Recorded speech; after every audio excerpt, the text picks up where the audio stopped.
आता 8वीच्या मुली वगैरे संपल्या. 9वी मध्ये फक्त एकच मुलगी बोलणार आहे. नाव सांग. नाव विचारलं ना मी तुम्हाला. ठीक आहे.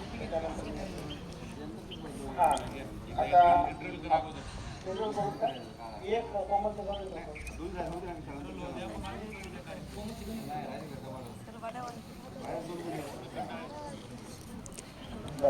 आता एक भाषण होईल आपल्या समोर. मी वर्ग 9वीतील विद्यार्थिनी कुमारी कोमल माधवराव इंगोले तिला आपले मत व्यक्त करण्यासाठी बोलवतो.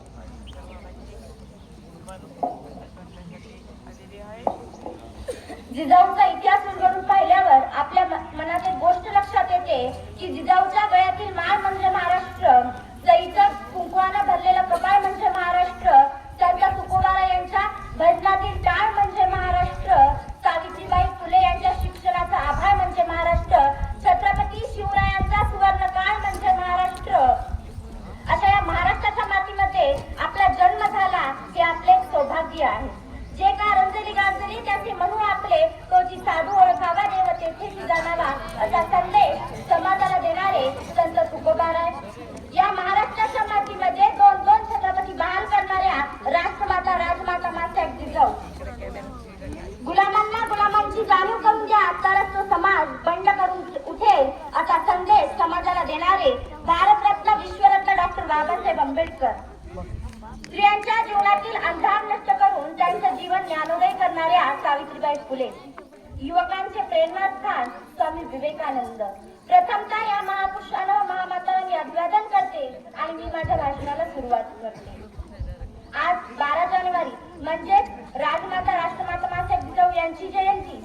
मी कुमारी कोमल माधव इंगोले आपल्या पुढे जिजाऊ यांच्या जीवनावर माझं मत व्यक्त करणार आहे.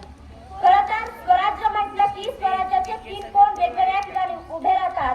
पहिला कोण म्हणजे स्वराज्य संकल्पक शहाजीराजे, दुसरा कोण स्वराज्य संस्थापक शिवाजीराजे, तिसरा कोण म्हणजे स्वराज्य रक्षक संभाजीराजे.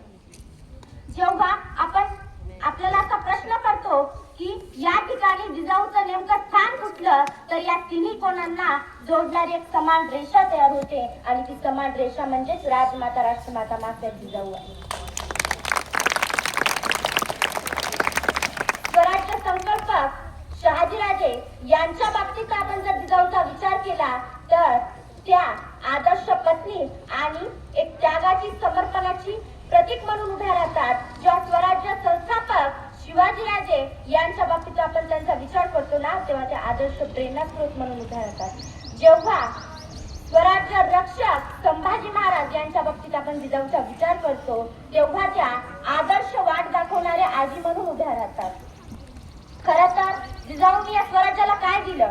जिजाऊंनी या स्वराज्याला काय दिलं तर आज जगाच्या पाठीवरती कितीतरी राजे येऊन गेली, कितीतरी राजे आली सुद्धा आणि गेली सुद्धा, कितीतरी राज्यांची साम्राज्य ही शिवाजी महाराजापेक्षा आपल्या स्वराज्यापेक्षा मोठी होती. तरी सुद्धा आज काही 300 वर्षानंतर छत्रपती शिवरायांचं नाव घेतल्यावर, छत्रपती संभाजी महाराजांचं नाव घेतल्यावर आपल्या मनामध्ये आपली मान ही आदराने झुकते. याचं सर्वात मोठं कारण म्हणजे छत्रपती शिवरायांचा म्हणजे जिजामाता यांची माता त्यांनी दिलेले या स्वराज्याला संस्कार आहे. खरं तर जिजाऊंनी स्वराज्याला काय दिलं तर जिजाऊंनी स्वराज्याला नैतिक अधिष्ठान दिलं, जिजाऊंनी स्वराज्याला संस्कार दिले आणि या संस्कारामुळे आज परत तिला माता मानण्याची भावना ही आज मराठी मनामध्ये रुजलेली आहे.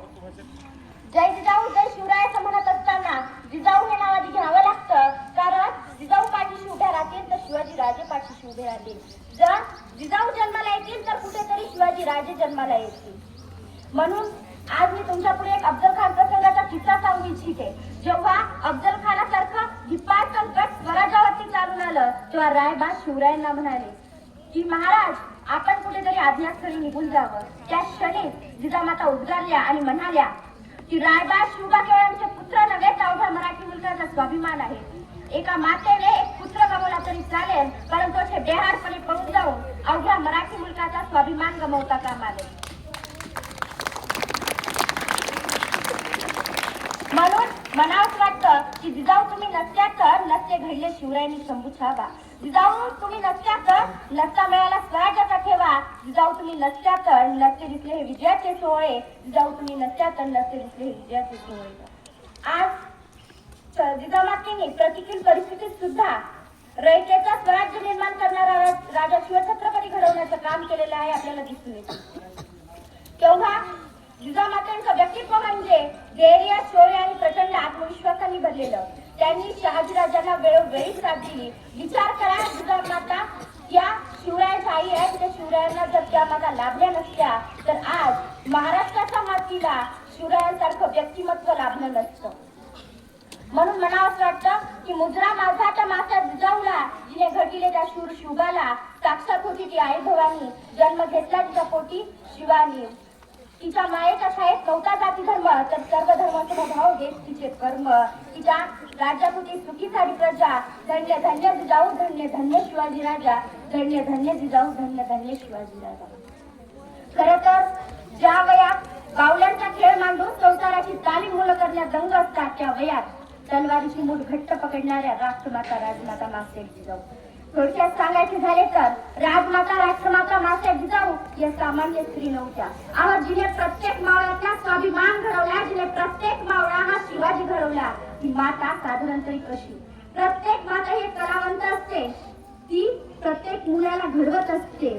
तिने दिलेलं ज्ञान एका ग्रंथापेक्षा पवित्र असते. प्रत्येक माता ही आपल्या मुलाला घडवण्याचं काम करत असते. अशाच प्रकारची कामगिरी जिजामातेने केलेली आहे आपल्याला दिसून येते. तेव्हा ज्या वयात शिवरायांना काही समजत नव्हते त्या वयात आपल्या विचारांनी आणि आपल्या संस्कारांनी प्रभावित करण्याचं काम जिजामातेने या ठिकाणी केलेलं आहे. म्हणून त्यांनी शिवरायांनी स्वराज्य स्थापन केलेलं आहे. जिजाऊ या देववादी नव्हत्या तर त्या विचारवादी होत्या. जिजाऊंचं व्यक्तिमत्व म्हणजे बुद्धिपणा आणि मुत्सद्दीपणा यांचा सुरेख संगम म्हणजे जिजामाता. आज 12 जानेवारी म्हणजे स्वामी विवेकानंद यांची सुद्धा जयंती आहे. तर तरुण कसा असावा, या देशाचं सामर्थ्य, संपत्ती, साहित्य हे काय असतं ते सिद्ध करण्याचं काम स्वामी विवेकानंदांनी केलेलं आहे. ज्या आपल्या वयाचे असताना त्यांनी भगवी वस्त्र परिधान करून सर्वस्वाचा त्याग करून ते संपूर्ण देशभर फिरले. फिरता फिरता ते कन्याकुमारीच्या टोकावरती पोहोचले. कन्याकुमारीचं माहीत असेल आणि नकाशावरती तर सर्वांनाच माहीत असेल. कन्याकुमारीच्या टोकावरती आले. पुढे अथांग सागर आहे. त्या सागराच्या पलीकडे खडकाचा बाग आहे. त्या खडकावरती जाऊन मला चिंतन मनन करायचंय असं ते मनोमन ठरवतात आणि त्या समुद्रात स्वबळावर उडी घेतात. पोहत पोहत जातात आणि त्या खडकावरती जाऊन आपल्या देशाचं मनन चिंतन ते करत असतात. लगातार 3 दिवस ते आपल्या देशाचं, राष्ट्राचं मनन चिंतन ते करत असतात. तिसऱ्या दिवशी ते पुन्हा कन्याकुमारीच्या टोकावरती येतात. त्यांना एक वर्तमानपत्र दिसते. त्या वर्तमानपत्रामध्ये एक बातमी असते. ती बातमी म्हणजे की या जगामध्ये कुठेतरी शिकागो नावाचं शहर आहे आणि त्या शहरामध्ये जगातील पहिली जागतिक धर्म परिषद भरते. आपल्या सहकार्याचे असं म्हणतात की अरे ही जागतिक धर्म परिषद तर माझ्यासाठीच भरते ना. पहा केवढा प्रचंड आत्मविश्वास आहे हा. जागतिक धर्म परिषद तर जायचंय, मग परवानगी घ्यायची कुणाची? गुरु रामकृष्ण परमहंस या जगात नाहीये, त्यांचं निधन झालंय. गुरु माता शारदा माता या आश्रमात आहे. स्वामी विवेकानंद हे आश्रमात जातात. गुरुमाता काय करतायत तर त्या भाजी कापतायत. स्वामी विवेकानंद त्यांना विनंती करतात की माते या जगामध्ये कुठेतरी शिकागो नावाचं शहर आहे आणि त्या शहरामध्ये जगातली पहिली जागतिक धर्म परिषद भरते आणि ती जागतिक धर्म परिषदसाठी प्रत्येक देशामधून एक प्रतिनिधी येतोय. आपल्या देशामधून मी आपल्या देशाचं राष्ट्राच्या आपलं मत प्रदर्शन करण्यासाठी जाऊ का? तेव्हाही शारदा माता या शांतच असतात. परंतु थोड्या वेळाने शारदा माता या आपल्या हातातील सुरी ही स्वामी विवेकानंदाच्या दिशेने फेकतात. तेव्हा त्यांना द्यायला सांगतात. तेव्हा स्वामी विवेकानंद क्षणाचा विचार न करता ती सुरी शारदा मातेला उचलून देतात. त्यानंतर थोड्याच वेळाने शारदा माता म्हणतात की तू शिकागोच्या धर्म परिषद मध्ये जाऊ शकतोस, तू जाण्यासाठी सक्षम आहे. त्या स्वामी विवेकानंद गोंधळले. त्यांना काहीच समजेना की अरे तू आधी जाऊ नको म्हटली होतीस आणि आता जा असं का म्हणत आहे. तेव्हा शारदा माता असं म्हणाल्या की जेव्हा तुझ्याकडे फेकली तेव्हा त्या सुरीची धार ही तुझ्याकडे होती आणि त्या सुरीची मूठ ही माझ्याकडे होती. म्हणजे या जगातील सर्वांची दुःख पचवण्याचं, सामावून घेण्याचं सामर्थ्य तुझ्यामध्ये आहे. म्हणजे आपली देशाची संस्कृती सांगते की तू या शिकागोच्या जागतिक धर्म परिषद मध्ये जाण्यासाठी तू सक्षम आहेस. हे सामर्थ्य आज आपल्या तरुणांनी ओळखलं पाहिजे आणि तेव्हाच आपण वैयक्तिक स्वार्थासाठी नाही तर राष्ट्राच्या उन्नतीसाठी आणि समाजासाठी गगनभरारी घेतलेली असते. नंतर काय केलं स्वामी विवेकानंदांनी शिकागोच्या धर्म परिषद जाऊन? त्यांनी काहीच नाही. त्यांचा दुसरा तिसरा नंबर होता, सर्वांना वर पाठवत होते, मात्र ते स्वतः शेवटी गेले आणि काहीच नाही, फक्त 2 शब्द आणि त्या 2 शब्दांनी त्यांच्या भाषणाची त्यांनी सुरुवात केली. हे विश्वची माझे घर जशी मती जयाची स्थिर. म्हणजे हा संदेश आपल्याला माऊलीने दिलेला आहे. म्हणजे की जगातल्या प्रत्येक माणसातल्या लोकांना, या जगाला आपलं घर मानणारे हे संत ज्ञानेश्वर आणि माऊली हे यांची साक्ष स्वामी विवेकानंदांनी शिकागोच्या धर्म परिषद उमटलेली आहे. दुसरं तिसरं काहीच नाही, फक्त 2 शब्द, my dear brothers and sisters, माझ्या बंधू आणि भगिनींनो.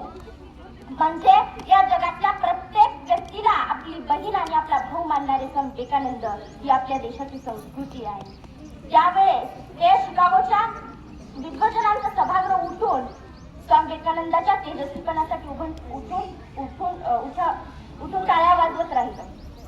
तेव्हा आजही शिकागोचं सभागृह सांगत आहे की काय बुद्धिमत्ता ही भारतीय तरुणांकडे असते, काय सामर्थ्य भारतीय तरुणांकडे असते, काय क्षमता या भारतीय तरुणांकडे असते.